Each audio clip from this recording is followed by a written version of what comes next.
Šiandien laidoje bene kiekvienas kelyje tamsoje sustabdytas pėsčiasis pasakys: aš nesavižudis. Ar tikrai? O kur tada atšvaitas? Turilką pamiršau, paprasčiausiai viskas. Tragikomiškas šešėlių teatras. Konkursas Gatvių reporteris. Laidos žiūrovų nufilmuotos situacijos keliuose ir gatvėse. Kaip elgtis kelyje pastebėjus eismų įvykį. Gelbėtojų patarimai. Prasideda Dakaro dykumų maratonas. Jame startuoja 2 lietuvių ekipažai.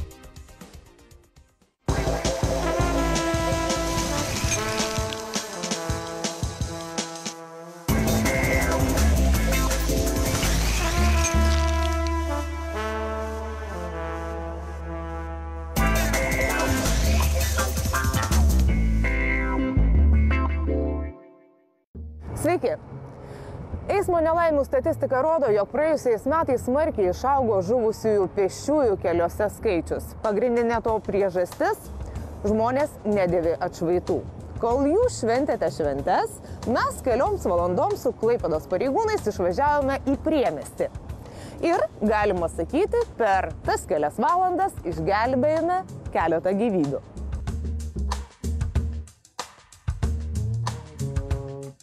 Statistika rodo, kad didžioji dauguma pėsčiųjų žūva tamsiu paros metu ir nors bendri žuvusiųjų skaičiai šiais metais toliau sėkmingai mažėja, gruodžio tendencijos liūdnos. Per vieną gruodžio savaitę keliuose žuvo 3 pėstieji vyrai, kurių amžius iki 55 metų. Praėjusią savaitę Telšiuose pėstieji nubaudę pareigūnai neapsaugojo nuo nelaimės. Jį po valandos einantį be atšvaitų partrenkė mašina. Praėjusiais metais Lietuvoje eismo įvykiuose žuvo 253 žmonės, tarp jų 11 nepilnamečių. Daugiausia žuvo pėsčiųjų – 93. Vairavimas sutemus yra daug pavojingesnis ir sudėtingesnis negu dienos metu. Pagrindinė to priežastis – ribotas matomumas kelyje, kai tampa sunkiau pastebėti kliūtis ir kitus eismo dalyvius. Mazūriškiai, Radailiai, Ginduliai, Klipčiai, Slengiai, Klaipėdos kaip ir kitų didmiesčių priemiesčiai tamsūs, tačiau juose vyksta intensyvus automobilių ir pėsčiųjų eismas, ypač piko valandomis. Per nepilnas 2 valandas patruliuodami policijos pareigūnai užfiksavo 3 pažeidėjus. Visų pasiteisinimai buvo panašus ir policininkam jau 1000 kartų girdėti. O pats turit vairuotojo pažymėjimą? Taip. O kai vairuodavot automobilį, ar sunku pamatyti tokius pėsčiuosius kaip jūs keliuose? Nu ką, žinau, aš per 10 metų tik vairavau. O kaip jums atrodo, ar jūs matomas kely? Žinau, kad nematomas esu, tikrai šitą žinau. Dažniausiai pėstieji su pažeidimu sutinka ir gailisi, sakydami, jog atšvaitus turi, bet pamiršo. Tačiau tai neapsaugo nuo administracinės nuobaudos. Šį kartą ne itin griežtos. Bauda nuo 80 iki 140 litų, o sumokėjus per 10 dienų galima atsipirkti 40 litų.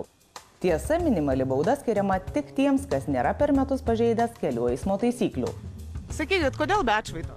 Turilką pamiršau, paprasčiausiai viskas. Pamiršau pasiimti viskas. Ar toliai eina? Sakau, čia pat štai einu, čia pat štai.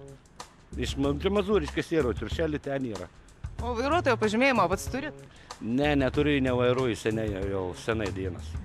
Bet kaip galvojat, ar toks žmogus kaip jūs esat matomas kelyje? Nu, šiaip ne. O tai ką? Aš trumpą atstumą atėjau, pamiršau paprasčiausiai viskas. Bet jūs žinot, kad nelaimės labai dažnai vyksta per trumpą atstumą.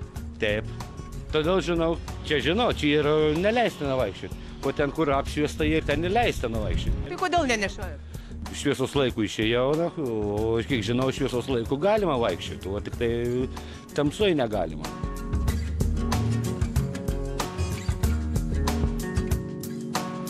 Vairuotojams sunku pastebėti nakties metu einančius pėsčiuosius, nes jie patenka į periferinio matymo lauką, todėl ir patys pėstieji turi stebėti eismą. Ne veltui kelių eismo taisyklės reikalauja eiti kairiąją kelio pusę. Beje, ryškus ir šviesūs drabužiai 10-eriopai sumažina nelaimingo atsitikimo galimybę, nes ryškios spalvos atspindi šviesą daug geriau. Šis nepilnametis vilki labai tamsiais drabužiais ir eina nematydamas iš nugaros atlekiančių automobilių. Keliauji pėsčiom tamsiomis gatvėmis kur? Namo. Nebaisu? Ne. Matau, turiu atšvaitą ir ne vieną, bet labai nesimato. Aha. Tikriausiai nežinau. Jaunuolį palydime į kitą kelio pusę ir patarėme persisegti atšvaitą, kad būtų labiau matomas kelyje ir saugiai pasiektų namus. Vaikams derėtų įkalti į galvas ne tik segėti atšvaitus, bet ir eiti teisingą kelio pusę, o tėvai turėtų gerai pagalvoti prieš pirkdami tamsius viršutinius drabužius be ryškių atšvaitų. Kalėdos į namus subūrė ir po pasaulį išsibarščiusius lietuvius, kurie, skubėdami su dovanomis, ima ir pamiršta apie savo saugumą. Taip, sakykit, o kodėl be atšvaito? Tiesiog užsimiršau, aš turiu striukę matą, kurį turiu, o šiandieną užsidėsiu saulytę švietę ir yra be rūbas be šalia, bet suprantu klaida, nes reikia visiems nešioti ir tikrai kitą kartą pasimokysiu ir žinosiu geriau. Buvau sustabdytas, labai teisingai pamatė ir tiesiog tokia, manau, kad pamoka visiems turėtų būti aiški, nes buvo skelbima apie akcijas ir čia esu tik taip pats kaltas, visiškai pripažįstu, neturiu su kuom ginčytis. Toks atsakingas elgesys bei pilietiškas požiūris į policijos pareigūnų darbą anot budinčių patrulių lyg kalėdinis stebuklas. Pasak policijos pareigūnų, šiuo metu visoje Lietuvoje itin sustiprintas kelkraščiuose einančių pėsčiųjų, dviratininkų ir vadeliotojų stebėjimas, todėl būkite pareigingi.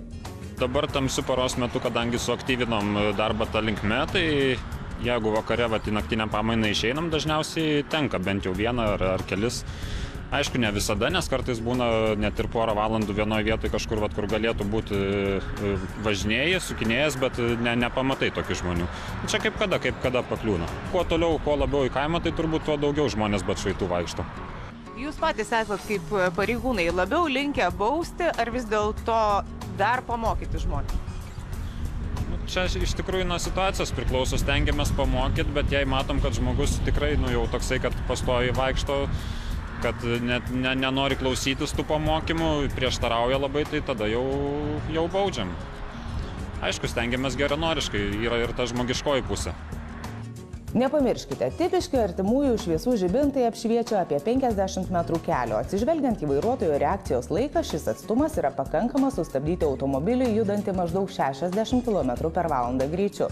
Tyrimai rodo, kad esant puikioms oro sąlygoms ir gerai vairuotojo savijautai, važiuojant apie 100 km/h greičiu, automobiliui sustabdyti užtenka 5 sekundžių. Tačiau šis laikas smarkiai pailgėja, jei kelio danga yra dulkėta, šlapia ar apledėjusi.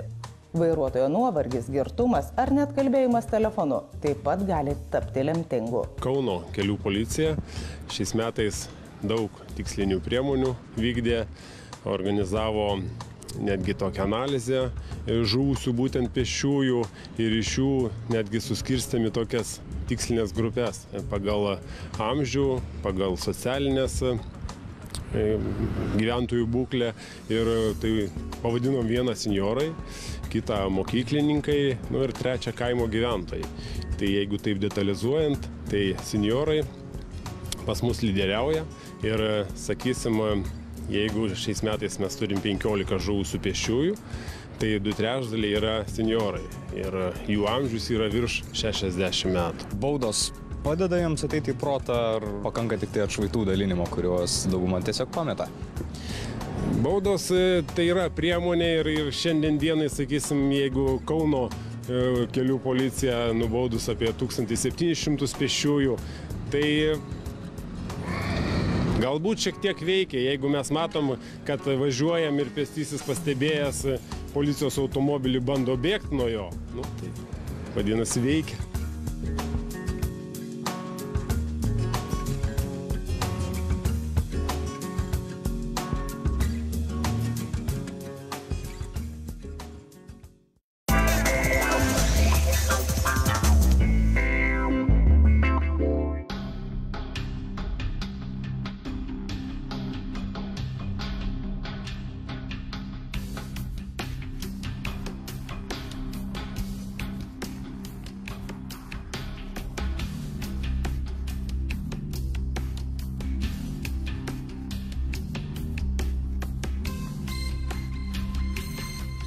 Gaisrininkai negali budėti ties kiekvienu kampu.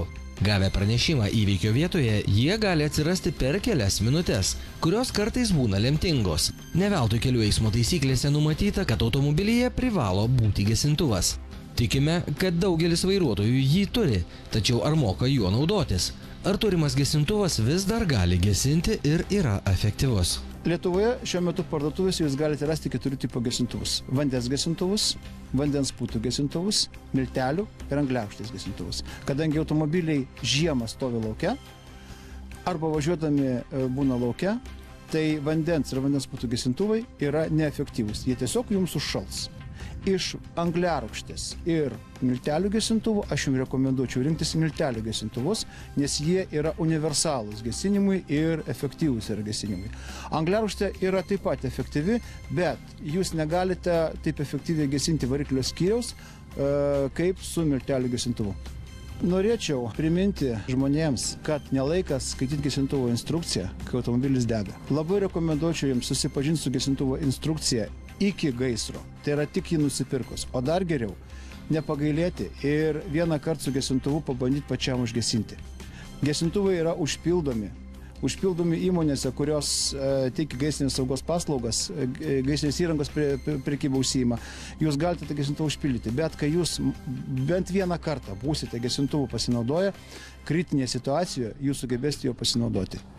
Automobiliui aš rekomenduoju ne mažiau kaip 2 kg miltelių gesintuvą su viršlegiu, kad jūs nuolatos žinotumėte, ar gesintuvas yra parengtas darbui ar neparengtas. Nes jeigu jūs pasirinksite gesintuvą be viršlegio, tai yra be manometro jo išorėje, tokiu atveju jūs galite ir neturėti gesinimo efekto iš to gesintuvo. Kitas dalykas, ką norėčiau akcentuoti, kad gesintuvas su viršlegiu leidžia jums daug geriau dirbti, tai yra jisai dirba tik tai tada, kada jūs jį paspaudžiate, kada jūs jį atidarote. Gesintuvas, kuriame yra paleidimo balionėlis, jisai vis dirba tol, kol išpurškia pilnai gesinimo medžiagą iš gesintuvo. Veiksmai su gesintuvu. Ištraukite apsauginį kaištį. Labai dažnai žmonės jį pamiršta ištraukti ir dėl to gesintuvas neveikia. Ištraukite apsauginį kaištį ir tada jūs galite gesinti su gesintuvu. Iš vienos pusės į variklio skyrių įkišame ir nuspaudžiame iki galo, įpurškiame gesinamasis medžiagas, apeiname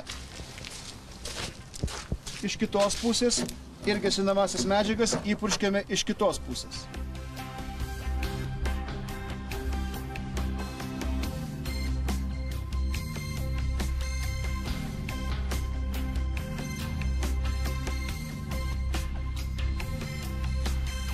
Po to galima atidaryti kapotą, bet vėlgi atminkite, kad per tą laiką, kol jūs gesinote, kol variklis degė, kapotas bus karštas. Todėl pasinaudokite pirštinėmis, kurios apsaugos jūsų rankas nuo nudegimų. Ir užbaikite gesinimą pilnai.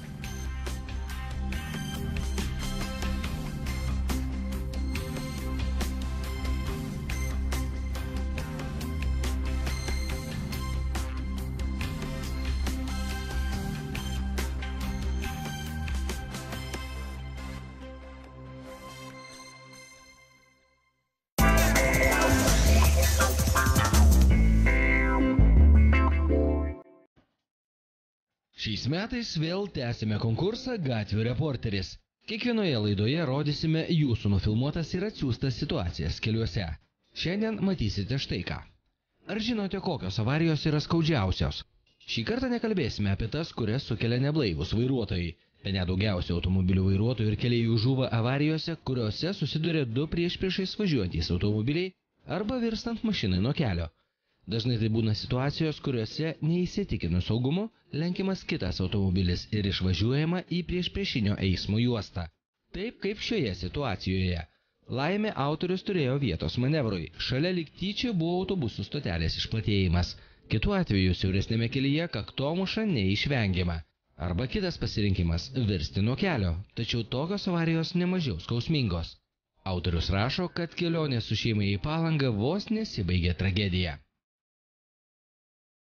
Tokių pavojingai lenkiančių automobilių per ištisinę žymėjimo liniją vaizdelių gauname labai daug.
Štai lenkiame įkalnėje, kurioje prastas matomumas priekyje. Golf vairuotojas taip pat rizikuoja lenkdamas prieš pat posūkį. Dabar neleistinoje vietoje lenkia sunkvežimis.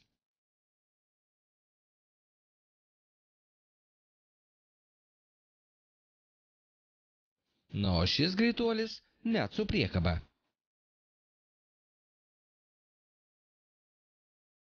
Audi vairuotojas lenkia per dešinę, taip pat kirsdamas ištisinę liniją. Dar vienas labai skubantis Audi vairuotojas. Ir dar 2 nekantrus vairininkai. Šis vairuotojas posūkyje lenkia ne tik kirsdamas ištisinę liniją, bet ir, kaip vairuotojai sako, užkišo automobilį prieš pat nosį, priversdamas šį BMW stabdyti. Labai pavojingas manevras, nes lenkiantysis tikrai negalėjo matyti, ar priešpriešiais neatvažiuoja kitas automobilis. Šis vairuotojas pamiršo, kad apsisukti ant tiltų ir viadukų ar po jais draudžiama. Gerai, kad intensyvaus judėjimų ruože neatsitiko nelaimė, bet kiti vairuotojai tikriausiai mintyse šį vairininką apdovanojo ne vienu gražiu kabutėse žodeliu.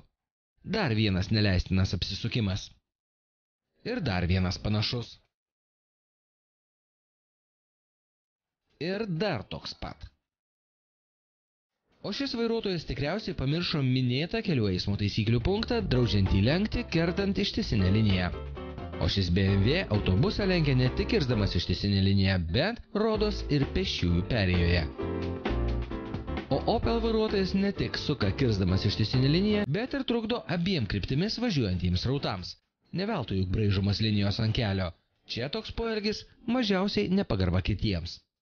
Dar vienas nematantis dvigubos ištisinės linijos.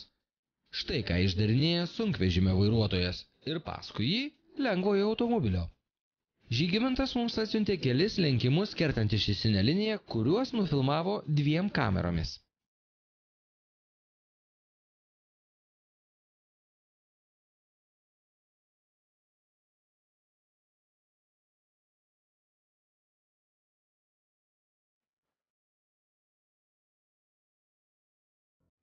Štai kaip atrodo pėsčiųjų šaligatvis, kai kelio ženklai negalioja, juokauja autorius Vidas. Jis rašo, tai kasdieniniai pažeidėjų vieta Kosciuškos gatvėje Vilniuje.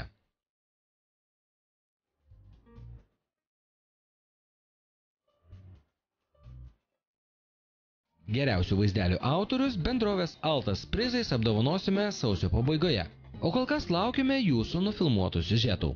Pabaigai štai toks keleivių nekultūros pavyzdys. Autorius Arvydas vaizdelį pavadino skrajojantis alus. Gėda.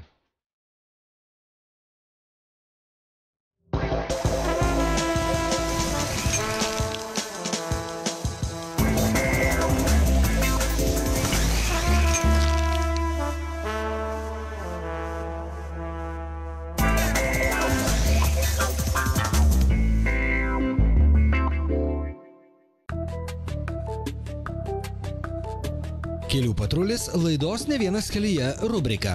Vairuotojams keliuose ir gatvėse tenka susitikti su kelių patruliais, tačioje rubrikoje pasakosime, kaip turi atrodyti pareigūnas, kokie yra policijos darbo metodai, kada jį gali vairuotojų stabdyti, o kada ne ir panašiai. Taigi kelių patrulių klausime, kaip turi elgtis vairuotojas sustabdytas pareigūno. Ar jis turi likti savo vietoje, ar išlipti? Kokiais atvejais jis turi sėsti į patrulių automobilį? Bus surašytas administracinės teisės pažeidimų protokolas, prašom pasilikti pas savo automobilį. Vairuotojas turi teisę pasilikti savo transporto priemonėje. Policijos pareigūnai reikalauti iš vairuotojo, kad jis sėstus jų tarnybinį automobilį, negali. Yra išskirtiniai atvejai, tai jeigu yra užfiksuotas teisės pažeidimas ir norint įforminti reikiamus dokumentus susijusius su to teisės pažeidimu, tai žinoma yra patogu, kai pasikeisti vairuotojai tarnybinį automobilį ir pildydamas anketinius duomenis bendrauja su juo, kad nereikėtų lakstyti prie pažeidėjo automobilio, į tarnybinį automobilį ir taip toliau.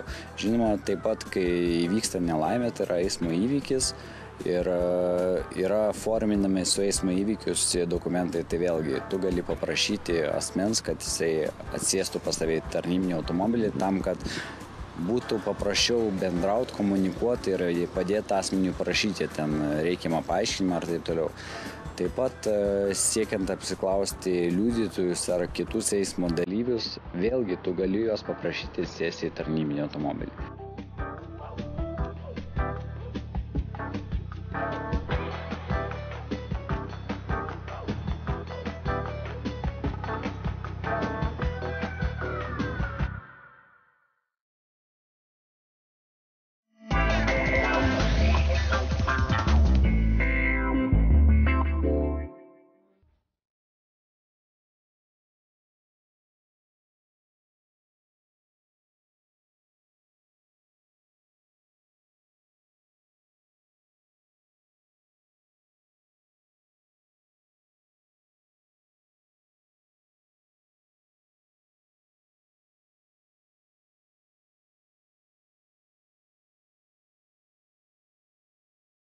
Tikriausiai esate girdėję apie Dakaro lenktynes. Tai bene sunkiausias automobilių, motociklų, sunkvežimų ir keturračių maratonas pasaulyje. Šiemet jau vyks 36-asis Dakaro maratonas. Nors Dakaras yra Afrikos valstybės Senegalo sostinė, tačiau lenktynės jau 6 metus vyksta Pietų Amerikoje. Šias lenktynes sugalvojo prancūzai 1977-aisiais. Pagrindinė lenktynių idėja – įveikti dalį Afrikos žemyno lekiant maksimaliu greičiu, nežinomomis vietovėmis, dykumomis, kalnais.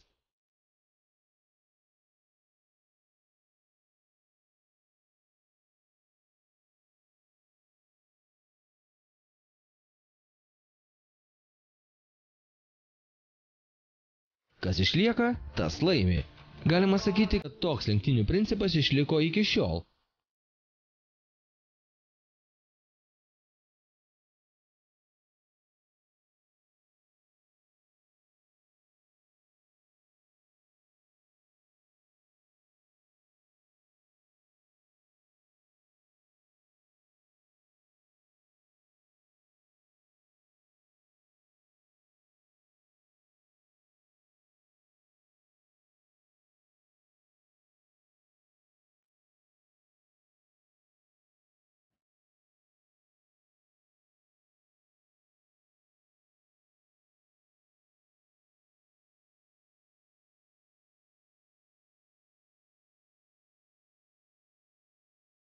Ir dabar šiuolaikiniuose automobiliuose sėdintys lenktynininkai turi tik minimaliai informacijos apie tai, kas jų laukia trasoje. Kelio knygose pažymėtas tik vienas kitas skardis, vienas kitas kalnas, o visa kita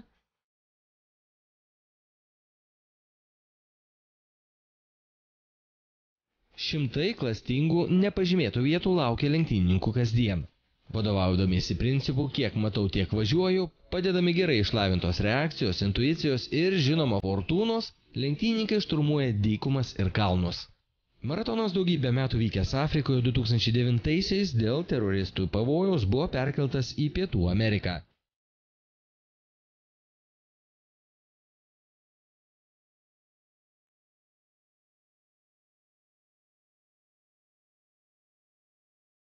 Šių metų maratonas startuos sausio 4 dieną Rosario mieste Argentinoje.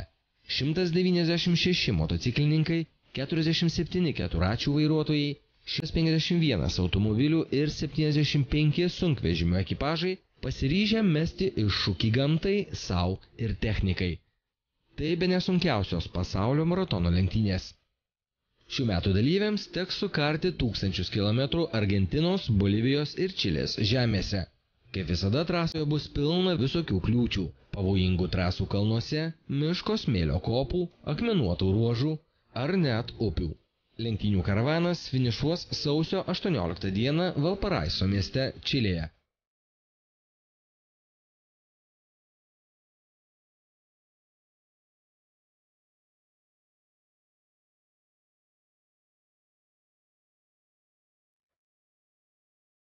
Kasmet į šias lenktynes susirenka nemaža dalis tų pačių jau matytų veidų. Tai Dakaro ligoniai, senbuviai, profesionalai.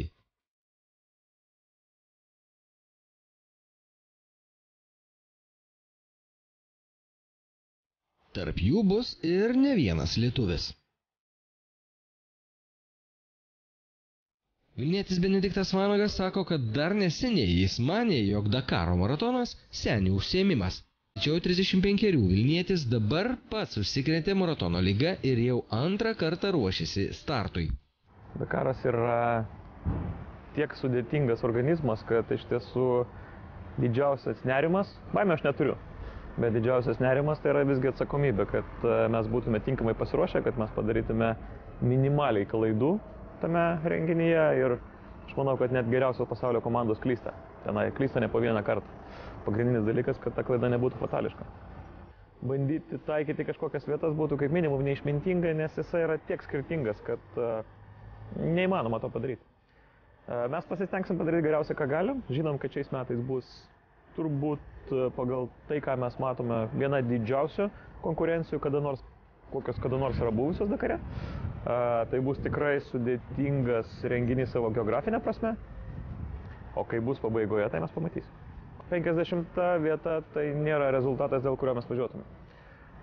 Manau, kad mes esame verti daugiau, bet kokie mes esame iš tiesų, mes pamatysim.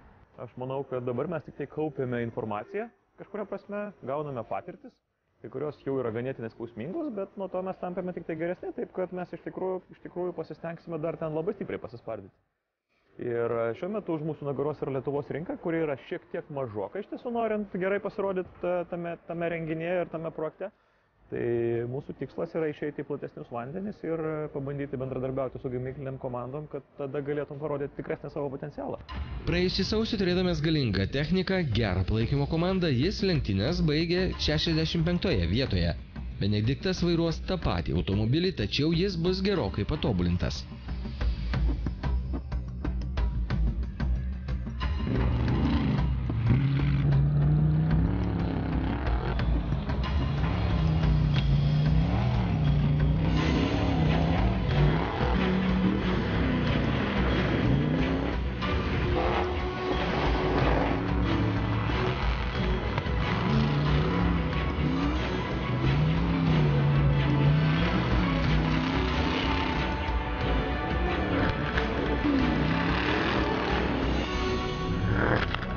Jo šturmanu bus baltarusis Andrėjus Rudnickis, turintis nemenką panašių lenktynių patirtį.